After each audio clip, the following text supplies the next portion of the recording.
At my son's wedding, just as the music began and the guests turned toward the aisle, the bride's mother leaned over toward me and whispered, "You could have at least worn something appropriate for a wedding like this." Her lips were smiling, but her eyes weren't. I kept mine down on the soft blue fabric pooled around my knees, the dress she'd just mocked. I wanted to disappear. Not because the dress was ugly, it wasn't. It was simple, soft, delicate, and the last gift my late husband Daniel had ever picked out for me. I hadn't worn it since the night before he died. Today, I thought it would bring me comfort. Instead, it brought me humiliation. "Look around," she whispered again, pretending to adjust her hair so the guests wouldn't notice her words. "This is a luxury wedding, high society, not whatever this is. Whatever this is." I swallowed hard. The music swelled. The guests were smiling, phones out, excitement filling the hall, but all I felt was the burn of shame on my cheeks. Before I tell you what happened, tell me in the comments where you're watching from. And if you believe in karma, hit like and subscribe, because this story will prove it. I forced myself to straighten my back. I wasn't going to cry at my son's wedding. I wouldn't let anyone ruin this day for Jacob, not even his new mother-in-law, Victoria. Victoria was stunning, tall, blonde, wearing a shimmering gold gown that probably cost more than my entire monthly income. She looked like she belonged in a magazine, and she knew it. Next to her, I looked normal. Too normal, apparently. I felt her eyes scan my dress again. She let out a tiny scoff, barely audible, but I heard it. I felt it. And the truth was, this wasn't the first time. From the moment our children got engaged, Victoria made it clear that she believed her daughter, Isabella, was marrying down. That we were beneath them. That my son should be grateful her daughter even looked in his direction. But Jacob loved Isabella. And I loved Jacob. So I kept quiet, endured the comments, tried to focus on the wedding day that was supposed to bring our families together. But now, sitting in that extravagant hall under chandeliers dripping in crystals, surrounded by guests dripping in diamonds, I felt painfully out of place, like I'd walked into the wrong world. The music shifted. The doors opened. Everyone stood. Isabella walked down the aisle like a dream, soft lace flowing, eyes shining, smile trembling with happiness. Jacob's face lit up when he saw her, that boyish, tender smile he used to give me when he was little. And in that moment, I thought, this is what matters. Not a dress, not a comment, not humiliation. But as the ceremony continued, I could feel Victoria's eyes on me, judging, comparing, believing she was above me in every possible way. When the vows ended and the applause filled the air, I clapped with everyone else. But inside, a knot tightened deeper. During the reception, I walked to the restroom to catch my breath. The hall was massive, white roses everywhere, walls draped in silk, a live orchestra playing softly. I could practically smell the money poured into this event. When I stepped inside the restroom, 2 women were fixing their makeup at the mirror. I smiled politely. They smiled back. Until one of them asked, "Are you part of the bride's family or the groom's?" "The groom's," I said. Their expressions changed, not cruelly, but knowingly. "Oh," one whispered, "you're Jacob's mother." The other nodded slowly. "We saw you during the ceremony. Your dress is vintage." I felt my face warm. "It's special to me." "Oh, of course," one said quickly. "The same tone people use when someone explains an old chair is sentimental, not valuable." I excused myself and walked toward the sink, staring at my reflection. My hair was neatly pinned. My makeup was simple. My dress was gentle, elegant, but clearly not what this crowd considered luxury. I blinked away the heaviness in my chest. It's okay. This day isn't about you. When I stepped outside again, I saw a glimpse of Victoria across the room, laughing with a group of guests, her gold dress sparkling under the chandeliers. She looked like royalty. And then she saw me. Her laughter faded, replaced by that familiar, thin, smug smile. She walked toward me with her champagne glass in hand. "There you are," she said, touching my arm lightly, as if we were best friends. I was wondering if everything was all right. "It's fine," I murmured. She tilted her head. "You're not upset, are you? About the dress?" I was only being honest. This event has standards, and I thought you'd want to know. "I'm perfectly fine," I said again, but my voice was thin. Her smile widened. "Good, I wouldn't want my son-in-law's mother feeling embarrassed." A sharp sting hit my chest. Her son-in-law, not my son. She'd turned my family into a possession with one sentence. I stepped back. "Excuse me," I whispered. "I should check on the cake table." But as I turned, I heard her scoff softly. "Some people just don't know how to dress for luxury." Something inside me cracked. Not from anger, but from hurt so old and deep it felt like a bruise pressed again and again. I made my way to the cake table, but before I reached it, a familiar voice called, "Mom, are you okay?" Jacob. My son. My sweet boy who would drop anything if he sensed I was hurting. I forced a smile. "I'm fine, honey." He frowned. "You don't look fine. I just need a moment of air." But he didn't move. "Did she say something to you?" His voice had steel in it, the same tone Daniel used whenever someone disrespected me. I shook my head. "This is your day. I don't want any tension." Jacob glanced over my shoulder toward Victoria, who was now mingling again with guests, laughing like she had no idea what she'd done. "Mom," he said quietly, "you look beautiful. Dad would have said the same." My breath hitched. Daniel. The name felt like a warm hand on my back. I touched Jacob's cheek. "Thank you." But as he walked back toward Isabella, something shifted in the room. Not for me, for Victoria. Because just minutes later, she fell silent. It happened when the wedding planner approached the microphone, announcing a surprise tribute video the bride had prepared for her parents. The lights dimmed. The screen lit up. Everyone turned their attention forward, including Victoria. But she had no idea what was about to appear. Not photos of her daughter. Not heartfelt memories. Not congratulatory messages. The first image that filled the giant screen was my dress. Picture after picture. Story after story. A message recorded by Isabella herself. A truth that would freeze Victoria's smile in place and make the entire luxury wedding go dead silent. And as the room gasped, turning their eyes toward the woman who had mocked me moments earlier, I felt something inside me shift too. Not revenge. Not satisfaction. Something gentler. Something real. Because Isabella had known exactly what she was doing, and Victoria was about to learn who she had underestimated. The room went silent the second the tribute video began. At first, everyone thought it would be wedding photos, childhood memories, or sweet messages from loved ones. But the first image on the enormous crystal-framed screen was a picture of my dress. Not the gold shimmer of Victoria's gown. Not the designer embroidery of the bridesmaids. Just my simple, soft blue dress, the one she mocked minutes earlier. Victoria's smile stiffened instantly. Her champagne glass froze halfway to her lips.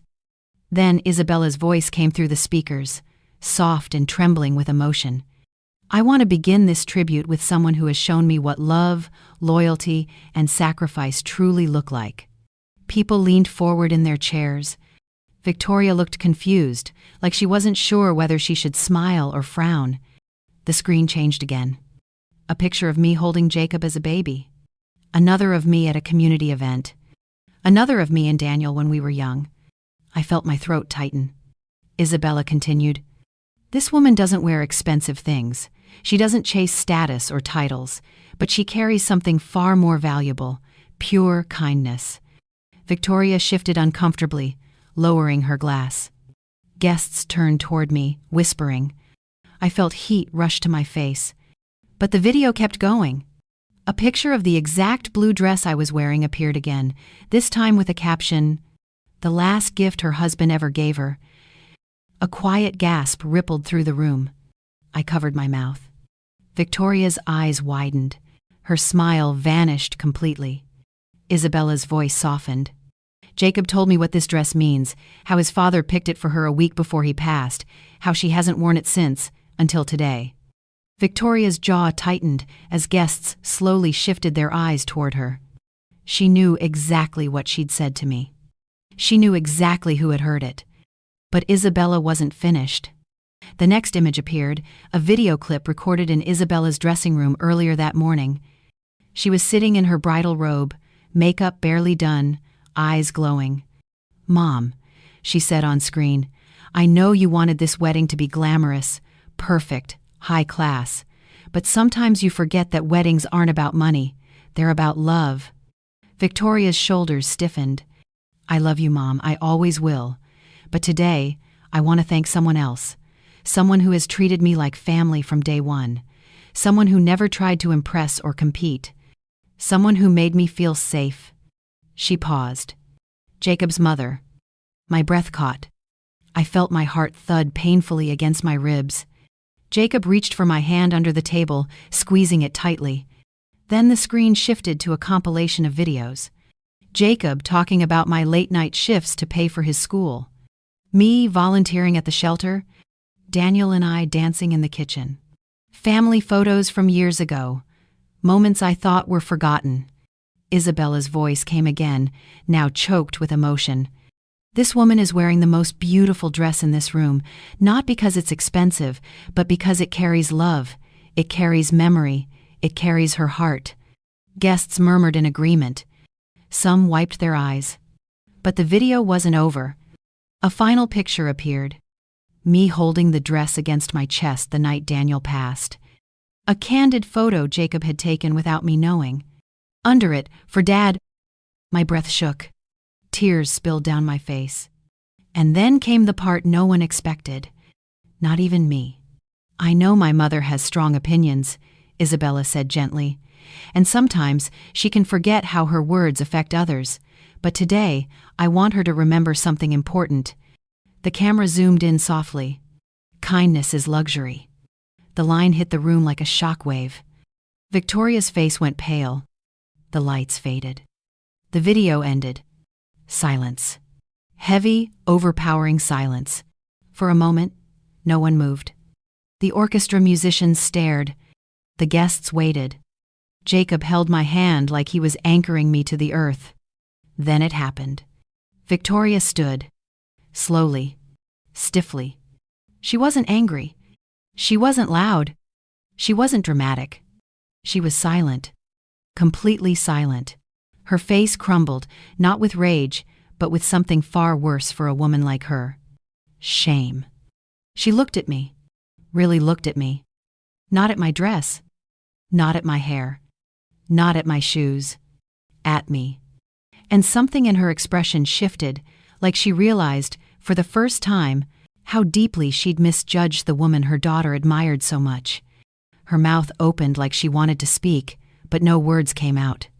She just lowered her head. In a hall that could hold 300 people, Victoria, the woman who'd mocked me minutes earlier, fell utterly, painfully silent. The kind of silence that only comes when truth hits harder than humiliation. The DJ tried to restart music, but the atmosphere had changed.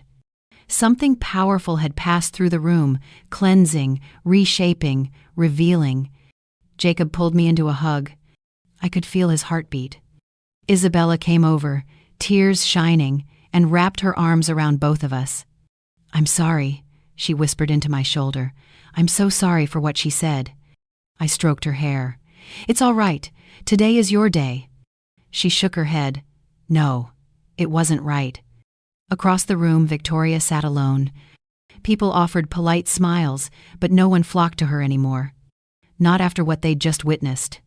But I didn't feel triumphant. I didn't feel victorious. I didn't feel vindicated. I felt sad. Because whatever pride she carried had just shattered in front of everyone. And as much as she had hurt me, the sight of her sitting there, smaller, quiet, unsure, tugged at something human in my chest. But the night wasn't over. Not by a long shot. Because a few minutes later, the real truth about Victoria came out. A truth that would shake the wedding even more than the video. A truth she had been hiding for years. And when she finally opened her mouth to speak, her silence became a confession no one saw coming. Victoria didn't move for almost 10 minutes. The guests tried to carry on. Servers resumed passing champagne. The orchestra played softly. People whispered awkwardly, but everyone kept glancing toward her table, waiting for a reaction. Waiting for her to speak. Waiting for her to recover the confidence she wore like armor. But Victoria just stared at her hands, folded delicately on her lap, her gold bracelets trembling against each other. It was the first time I'd ever seen her look fragile. Isabella's eyes darted between us. "I should talk to her," she whispered. Jacob gently touched her arm. "Give her a second." But that second stretched into minutes. Finally, Victoria stood. The movement was slow, almost painful. She smoothed her dress, a pointless gesture since nothing looked out of place, and walked toward me. Every conversation in the room stopped. She stopped a few feet away, her face pale, her eyes glossy but dry. Her voice barely rose above a whisper. "May I speak with you, privately?" I didn't know what to expect, an apology, a confrontation, or another insult. But there was something in her eyes I had never seen before, humility. Jacob stepped forward. "Mom doesn't have to." "It's all right," I said softly. Victoria nodded once, grateful, and motioned toward a hallway just off the reception hall, the bridal suite hallway. We walked there in silence. Once the door closed behind us, she let out a breath she'd clearly been holding. "I deserved that," she whispered. "Every bit of that." I didn't respond. I wanted her to speak first. She looked at me, really looked, and her voice cracked. "I was cruel to you, jealous even, and I'm ashamed." "Jealous?" That word struck me like a cold splash of water. I blinked. "Jealous? Of me?" She nodded slowly, tears forming but not falling. "Yes." Her voice broke. "I know you think I live this perfect life, luxury, status, money, but that's all it is, a life that looks good on the outside." She swallowed hard. "But inside, it's a prison." I frowned. "Victoria, what are you talking about?" She wiped a trembling hand across her mouth. "I judged you because I saw something in you I don't have, something I envy." "What is that?" Her answer came without hesitation. "Love." The word echoed between us. "I saw the way Jacob looks at you, the way Isabella admires you, the way your husband loved you, even after he was gone. I never had that." Her voice cracked completely. "My marriage wasn't a marriage. It was an arrangement. Money for status, status for silence. My husband hasn't loved me in years. He barely speaks to me unless we're in public." She let out a shaky laugh. "I wear gold because it's the only thing that doesn't leave." My chest tightened. I didn't expect to feel sympathy. Not for someone who mocked my dress. Not for someone who looked down on me for months. But pain recognizes pain. I stepped closer. "Why didn't you ever say something?" She looked away. "Because in my world, vulnerability is a weakness, and I've spent my entire life pretending I'm stronger than I am." She pressed a hand to her forehead. "And when I saw your dress, simple, soft, filled with meaning, it reminded me of everything I've pretended not to want. A marriage built on love, a family built on trust, a life built on something real." My eyes softened. "Victoria, you didn't have to mock me." She nodded sharply. "I know, and I'm sorry." The apology was genuine, warm, human. For a moment, we both stood there, two women who had lost more than anyone in that hall knew. Then she let out a long breath. "There's something else," she said quietly. "Something I've been hiding, something that video forced me to face." I hesitated. "What is it?" She reached into her clutch and pulled out a folded piece of paper, worn at the edges, like she'd held it many times. She extended it toward me. "I found this 3 months ago," she whispered, "and I didn't know how to tell Isabella, or anyone." My heart pounded as I unfolded the paper. It was a medical test. A serious one. My breath caught. "Victoria, this is..." She nodded before I could finish. "I have breast cancer." The room tilted around me for a moment. she continued, her voice shaking. I didn't tell Isabella because I didn't want to ruin her wedding. I didn't tell my husband because he would blame me for being inconvenient during the election cycle. I clutched the paper, feeling my own breath grow shallow. And I definitely didn't want anyone, especially you, to see me weak, so I hid it behind expensive jewelry, sharp words, and arrogance. A tear finally slipped down her cheek. But when your daughter-in-law stood there and honored you, when she showed the world what kind of woman you are, I realized something. She looked straight into my eyes. I want to be brave like that too. I swallowed hard, tears welling in my own eyes. Victoria. She shook her head gently. No, let me finish. She took my hands, surprising both of us. I mocked your dress because it reminded me of a love I never had, but it also showed me the kind of strength I wish I'd had all these years. The strength to choose meaning over money, truth over appearances, real over perfect. Her voice was fragile. I am sorry for what I said, truly. I squeezed her hands. And I forgive you. She broke into silent tears, shoulders trembling, breath choppy, the kind of crying she probably hadn't allowed herself in decades. I wrapped my arms around her. She stiffened at first, then sank into the embrace like she'd been holding herself upright for too long. We stayed like that for a long moment, two mothers, two women, two hearts learning how to soften again. When we finally pulled apart, she whispered, "Thank you." We walked back toward the reception together, side by side. She wasn't the glamorous woman anymore. She wasn't the intimidating mother-in-law. She wasn't the woman who mocked my dress. She was just Victoria. Human, hurting, trying. But as we approached the hall, the doors swung open, and one of the servers rushed out, panic in her eyes. "Mrs. Carter, Mrs. Preston, you need to come quickly." My heart dropped. What happened? "It's the groom," she gasped. "It's Jacob." The world went silent again. But this time, for a completely different reason. The hallway spun the second the server shouted Jacob's name. For a heartbeat, I couldn't move. Victoria grabbed my arm. "Go." And we ran. The music had stopped. Guests were standing, whispering, forming a circle around the dance floor. My breath hitched when I reached the center. Jacob was on one knee, not to propose, not to dance, but clutching his stomach, his face pale, sweat dripping down his brow. "Mom," he gasped as I knelt beside him. I'm fine, just dizzy." But he wasn't fine. He looked like he might pass out.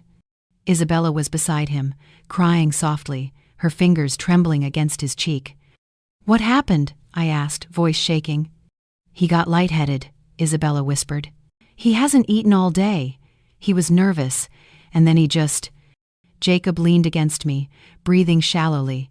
He tried to stand, but his legs buckled. "We need air," I said quickly. "Help me." Victoria rushed to his other side, supporting him with surprising strength for someone trembling herself. Together, we guided him into a quieter lounge room connected to the hall. The second the door shut, the noise from outside faded, leaving only Jacob's uneven breaths. I cupped his face. "Honey, look at me." Deep breaths, slow. He did. Color slowly returned to his cheeks. Isabella wiped her eyes. "I think he just didn't eat. He was too stressed." Jacob gave a weak laugh. "I didn't want to ruin the tux with sweat." Typical Jacob, joking even while collapsing. But my heart didn't unclench until he leaned back and whispered, "I'm okay." I finally exhaled. Victoria stood nearby, hands clasped over her chest, shaking. For once, she didn't care about appearances. She didn't care about the perfect wedding. She cared about her daughter's husband, my son. "Thank God," she breathed. Jacob's breathing steadied. The worst was over. But something unexpected happened next. Victoria stepped closer, eyes soft, vulnerable. "Jacob, sweetheart," she said gently, "I owe you something." He blinked. "Me?" "Yes." She swallowed. "I haven't been fair to your mother, or to you. And seeing you collapse like that—" Her voice cracked. I realized I don't want to spend the rest of my life being cold. Jacob looked confused but patient. He always had been. she continued, voice trembling. You're good for my daughter. You're good for everyone around you, including me, even though I never admitted it. She looked at me then. And your mother, she has something I've never had. A family built on real love. I hope you know how lucky you are. Jacob reached for my hand. I do. Tears warmed my eyes. Victoria turned to Isabella and cupped her face. There's something I need to tell you, sweetheart. Isabella's eyebrows knit. Mom? What? Victoria breathed deeply, gathering courage. I've been sick. Her voice shook. Isabella's face crumpled instantly. What? Sick? What do you mean? I was diagnosed 3 months ago. She let out a shaky breath. Breast cancer. Isabella's hands flew to her mouth. Mom, why didn't you tell me? Because I didn't want to ruin this day, she whispered. And because I was ashamed. Isabella shook her head fiercely. Mom, no, you shouldn't face this alone. Victoria choked back a sob. I didn't want you to see me as weak. I didn't want anyone to. Her voice broke completely. But today, when I saw that video, when I heard what you said about Laura, she turned to me again.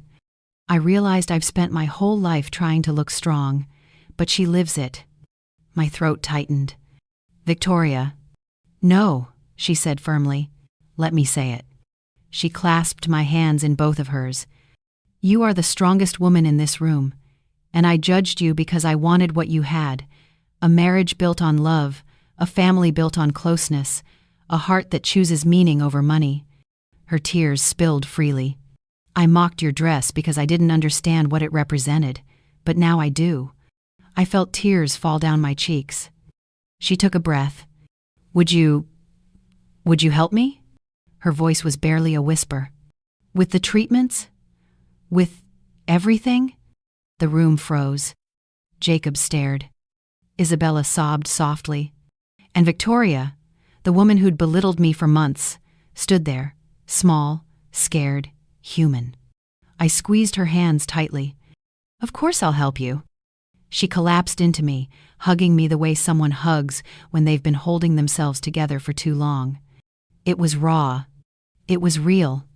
It was the moment everything between us shifted forever. After Jacob recovered, we returned to the reception, now slower, quieter, filled with a gentler kind of joy. People smiled, applauded, whispered kind things. But the looks weren't on Victoria anymore. They weren't on her dress or her status. They were on us. Two women who walked back into the hall side by side, not enemies, not rivals, not opposites, but something closer to family. When the dances began, Jacob held Isabella like she was the only person in the world, and I danced with a photograph of Daniel inside my hand, tucked secretly into my palm, letting him be part of this moment too. Later that night, Victoria approached me again, her voice softer. I want you to know something, she said. If I could take back what I said about your dress, I would. I smiled at her. But if you did, I answered gently, you wouldn't be standing here today. She laughed softly, the first real laugh I'd heard from her. Maybe life knows how to humble us exactly when we need it most. She wasn't wrong. Weeks later, Victoria began treatment. Isabella called me almost daily. Jacob drove her to appointments when her husband couldn't, or wouldn't. And somehow, I became the person Victoria depended on most. I sat beside her during her first chemotherapy session. I held her hand when her hair began to thin. I cooked food she could keep down. I told her stories of Daniel, stories about courage and endurance when she needed strength the most. And one day, as we walked slowly through the hospital garden after a difficult treatment, she stopped and looked at me with tears in her eyes. You saved me, she whispered. Not the medicine, not the doctors. You. I placed my hand over hers. We saved each other. She nodded. And that dress, she said, smiling softly. I hope you'll wear it again one day. I laughed. You know what? Maybe I will. Months passed. Victoria's treatments went well. Her cancer responded. Her heart softened in ways I never thought possible. And at our children's first anniversary dinner, she lifted her glass and made a toast. To Laura, she said, voice strong and clear. The woman who taught me that grace is the highest form of luxury. My eyes filled instantly. She added softly. And to the dress that changed everything. Everyone laughed, warmly, lovingly. Jacob squeezed my hand. Isabella beamed. Victoria winked. And deep in my heart, I knew. Life had taken the ugliest moment between us and turned it into something beautiful, something real, something lasting, something that reminded me, and everyone who heard our story, that kindness always speaks louder than cruelty, and sometimes one simple dress carries enough love to change an entire family. Did you like my story? Tell me in the comments where you're watching from. Don't forget to like the video and subscribe. More life stories are waiting for you.